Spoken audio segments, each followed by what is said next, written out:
Okay guys, this is gonna be my wrap-up video for December, January and February because I don't think I'm gonna finish any more books this month. So this is gonna count for February too. Back in December I read The Secret Garden by Frances Hodgson Burnett and I really enjoyed this book. It was really sensitive and lovely and has great messages about healing your soul through nature to a better contact with nature. The children help each other, and as they are in the garden and discovering this new world, plants growing and animals and changes that the country goes through, they find a way to help Colin, which is a boy that believes he's sick but he's actually not. So I think these are great messages and really lovely. I really enjoyed this. I read this play called Rosencrantz and Guildenstern Are Dead by Tom Stoppard, and I heard this was really funny. It was actually not, I didn't find it anyway. It was a lot of nonsense, and I think the nonsense was supposed to be funny, and it was just boring as hell. It was really boring. I give it 2 stars. Then in December I also read Letters from Father Christmas by Tolkien.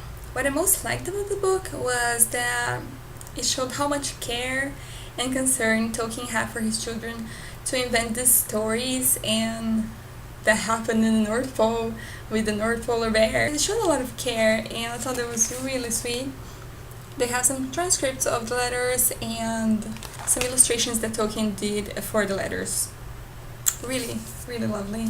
Then I listened to some audiobooks by Neil Gaiman, which were read by Neil Gaiman, which was amazing because I love his voice and I love the way he tells his own stories. Cinnamon, Crazy Hair, which was really funny. I also listened to The Day I Swapped My Dad for 2 Goldfish, which was brilliant and hilarious and really well told. And I also listened to The Wolves on the Walls, which was okay. I think it was not so good as the other ones.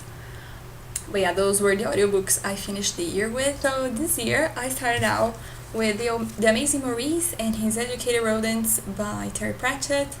And this book was really brilliant and smart. The book is basically about these rats and this cat, which is Maurice, who eat some garbage, some dump from the Wizards University, and then they become intelligent. They go from town to town trying to get money from the people because there's this boy who plays the flute, and then he convinces the people that the town is infested with rats and that he's a magic flute player that can lead the rats away. A whole other evil is in the city that they come to and they have to solve that. The characters were amazing, the rats, the humans, it was all amazing, and I plan to read all my other Terry Pratchett books. And I also read A Movable Feast by Ernest Hemingway.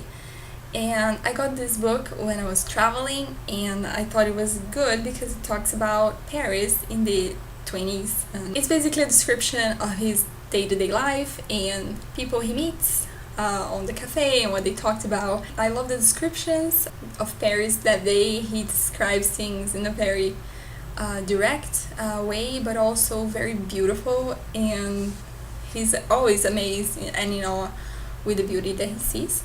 And it's also very interesting to read about the cool artists and writers that he meets.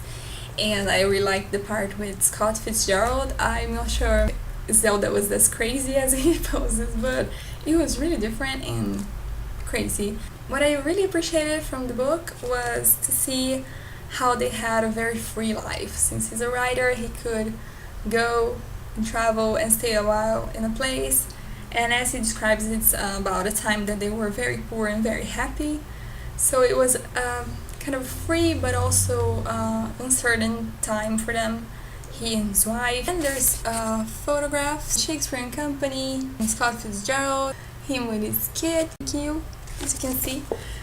But I really love the book. I also read Everything is Illuminated by Jonathan Safran Foer, and I've been looking forward to reading this book for a very long time because I heard amazing things about the author, and it was very interesting and I really liked the book, but at the end I was very confused. I'm not sure if the book's supposed to have closure or if it's supposed to end a bit more open for interpretation. but it was confusing. What I really enjoyed about the book was the writing and how he talks about feelings. A lot of I don't know if I can explain what I want to say. He talks about feelings of these characters, and sometimes they can see something that they haven't actually experienced, but it's almost like it's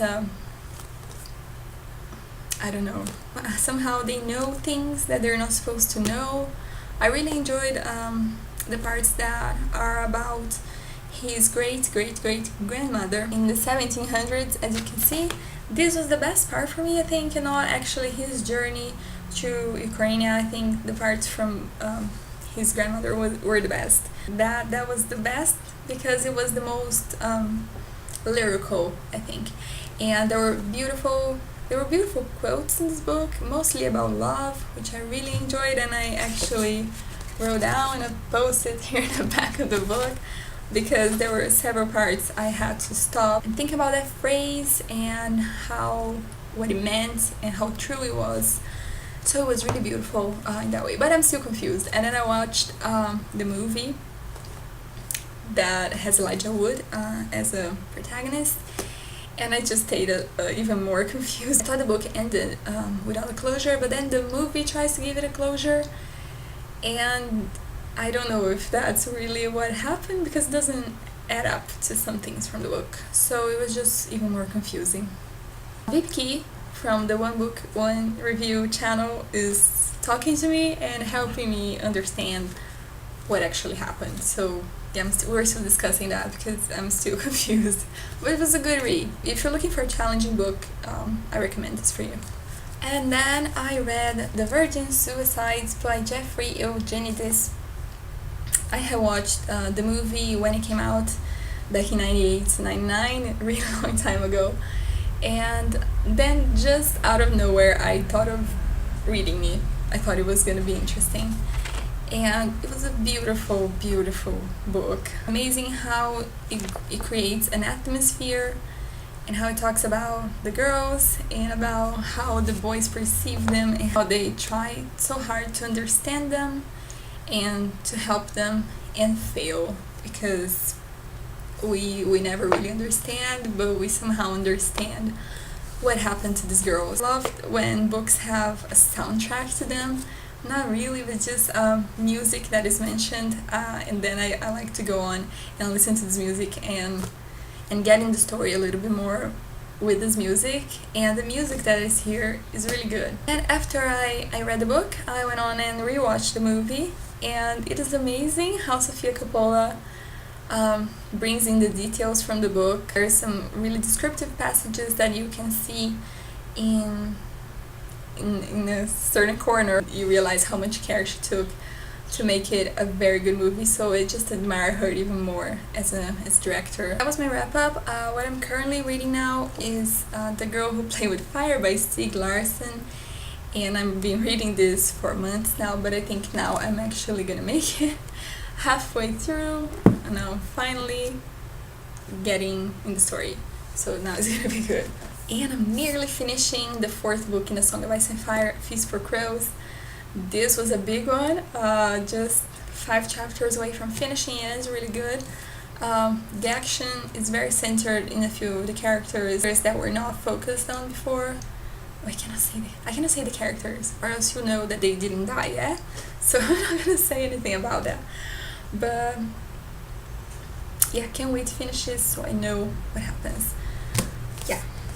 That's my update, that's my wrap up for these 3 months. I'm gonna try to film more often so I can update a little bit better. Okay, thank you guys so much for watching, and I'll see you later.